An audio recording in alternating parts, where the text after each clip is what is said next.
we want to talk to Mike. He's been waiting on the line for a bit. Mike calling in from Washington. What's going on? So I'll jump into it. Kind of over the last couple of weeks, listening to, like the ACA suite of shows, there's been like callers for different shows that I thought have had semi-ridiculous claims.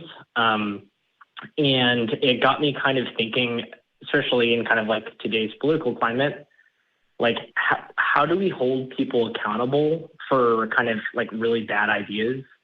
And I think if there's a solution, there'd be a lot less problems in the world, but it just doesn't seem that there's a good mechanism right now, especially with like social media and stuff, to kind of like rebuke people. And I do think, the truth matters. I think, someone could say, oh, this is just kind of a harebrained idea that someone, thinks, but, kind of on the aggregate, I think the problem is larger than the sum of its parts. And, just kind of, for example, I think 2 weeks ago on the show, someone was calling in about this giant crater or something that happened. And then, all these like biblical events fell from it. I did some research.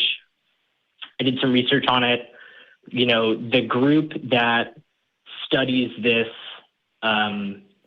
crater it has like all dead links on their Wikipedia page. Like it was kind of this like sketchy, like Russian, like research group. Okay. That was weird.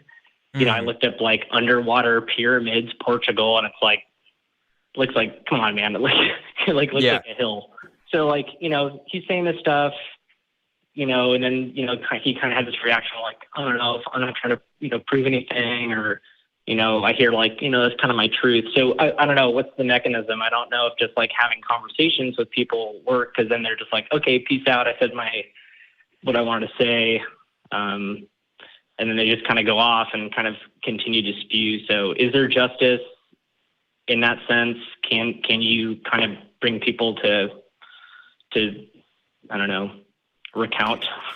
Yeah. I mean, the thing is, it's very rare to change somebody's mind in a single conversation. In fact, when it comes to deeply held beliefs like the ones we talk about on here, I'd say it almost never happens. You could be a professional at this and it still doesn't happen. I think people are too stubborn for this. I mean, you can look at my conversation with Anthony Magnabosco, for example. I think it's often cited on this show because, I mean, it's me, but also like I was still a Christian for like a year after I had that conversation with him, like people's minds are unfortunately not going to change as easily. So in my opinion, what at least I try to do as a person who talks to people on the phone every week is I try to have that conversation out loud with somebody and try to point out things when I can, try to ask good questions when I can, so that the listener themselves can see if they would ask similar kinds of questions or what kind of answers that they would give to these questions. And so that they themselves can become skeptical, because chances are the person that I'm talking to on the other line, they're not going to change their mind, all things considered. We could probably talk to them for 30 minutes and they still wouldn't if they're going to be that deeply held, because people unfortunately just don't seem to work that way. Again, the more deeply held that belief is, the harder it is going to be to change. So, as far as justice, I mean, I try to counter as much as I can on here. I definitely try to give my piece on everything that I can. Unfortunately, all the hosts that do these shows, we're people too. We're not perfect. We're certainly not professionals. We just talk in front of a microphone. But I mean, we certainly try. I mean, can I improve? Absolutely. There's definitely times I've looked back when I'm like, man, I could have done this call better. I wish I could have said this and that. And that's a learning experience for me. But at the same time, I take solace in the fact that, hey, like, at least I'm doing something. At least I'm having a conversation with people about this stuff, because sometimes these people, they don't even want to talk to other people about what they think because they're afraid of being made fun of, or they're afraid that they're just going to look silly, and their minds will never change because they never talk to people about it. So at least we're getting a conversation out there, but there is limitations to it. There are weaknesses to it. And, I wish I could make everybody believe all the right things, but I might not always believe in the right things either, because I'm also human. Yeah, no, you're right. Yeah. It's tough though. I definitely feel you. And again, I wish I could do better myself sometimes, but I'm better than some people. You know, if I'm not gonna let like a Nazi call in and just like, you know, spew something or whatever, you know, like it's never gonna be like that. So yeah. I think like sorry. I think like what had started this off kind of was, you know, just how contentious this past political season was. Mm-hmm. And, you know, I'll like read an article on the BBC and then they'll be like, oh, hey, you know, this is what someone's hot take from this part of the, you know, the country is. You know, I read one that was like, you know, after the election, this lady was like, I'm going to move out of the urban areas because they're going to go, you know, to hell because, you know, Biden's going to do all this stuff that's going to make it just completely unlivable. And it's like, you know, it's cool that they report it, but it's like, she's like, you know, it's probably not going to come true. So like, can the BBC like track her down in 3 years and be like, okay, you said this, like, you're clearly wrong, like, you know, whatever. Yeah. And that's the problem with journalism in particular. You know, this isn't we're not a news media outlet, but oftentimes, I mean, what news is supposed to do is report, and they're supposed to, you know, verify what's true, what's not true, but they're also taking statements of what other people believe and accurately reporting those statements of belief, even if those statements of belief aren't necessarily true. So how do you counter that? Sometimes your job as a journalist isn't to, you know, there's been a debate about this recently, actually, in a lot of circles. You'll see people talk about, like, what is the role of a journalist? Is it to counter every single narrative that they find to be false and try to correct people on the spot when they interview them? Or is it to get an accurate account of what somebody believes and ask challenging questions, what an audience might ask, and just record answers there? Because it's tough, because once an outlet becomes a purveyor of truth, an arbiter of deciding, you know, what's true or what's not, I mean, this is the debate of our times right now, right? I mean, look at the election fraud stuff. I know. Yeah. Like, I don't know that anybody has a good answer for you, Mike. I think he dropped out on the call there. No, maybe you're still there. I don't know. But point is, I wish I could tell you. I look at this stuff too, man, and I don't know. I try to do my little bit right here on this show, and damn it, I'm not perfect, but at least I'm trying. At least I can sleep at night knowing that I'm doing something, man. Because it's hard. I wish I could be doing more. Maybe I could be doing more, but I definitely have more sympathy for those who try to make content and try to talk to people live and do this stuff, because it's difficult.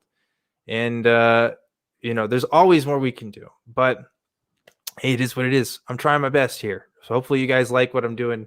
And if not, then we'll see. Matthew, what do you think about this? I think Mike accidentally dropped out of the call here.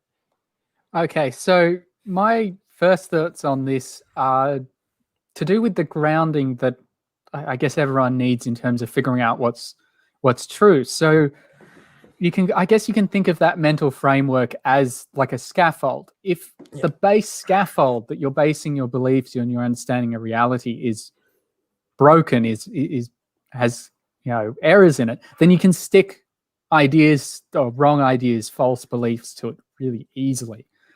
And that's, you know, you can try talking to people, you can try educating people on how to think. And I think if you get people to think, if you get people to be skeptical, then that is sometimes the most powerful thing you can do, because when they come up against false claims in the future, they'll be more skeptical. Now, I'm not perfect. I can be wrong. And I was worried for quite a while that I was going to say terrible things on this show. I was just going to make statements that were easily shown to be incorrect. And I thought a bit more. It's like, but that's the whole point. I can be wrong. Everyone can be wrong. And so I think that's the first thing that we need to acknowledge, is that we're not always going to be correct. We're going to get things wrong, and it doesn't really matter. It doesn't make you less of a person. What's important is how you go about figuring out the ideas that you still hold that are wrong. And when you're presented with new ideas, how do you tell that they're wrong? And that's one of the reasons I do like the peer review process, if we want to link back to science, is that if you want to make statements in science, it needs to pass a panel of experts who know that area, who are familiar with that topic.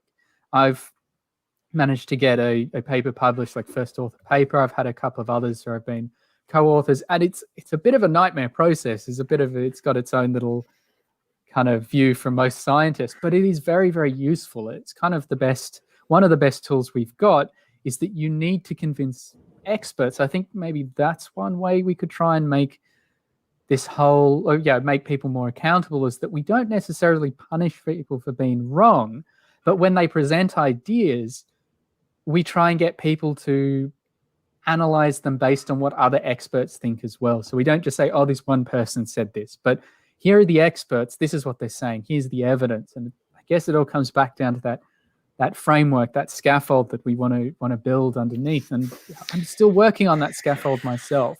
I'm still trying to make it better. I'm going to be wrong, but I think that's the first step. Yeah, like for me, it's just I try to qualify everything I say. Like I try not to say anything that I couldn't point to a source to, at least, and that's a personal standard I hold to myself. I can't obviously do that for every single person that calls into this show.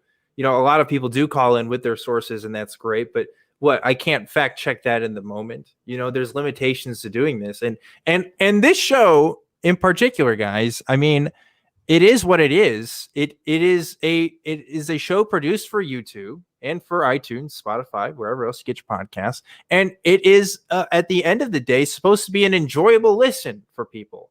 So I'm not only having conversations with people on here and trying to model what I would hope other people would do, but I'm also trying to make this listenable content for people or watchable content for people. And I have to have that balance too.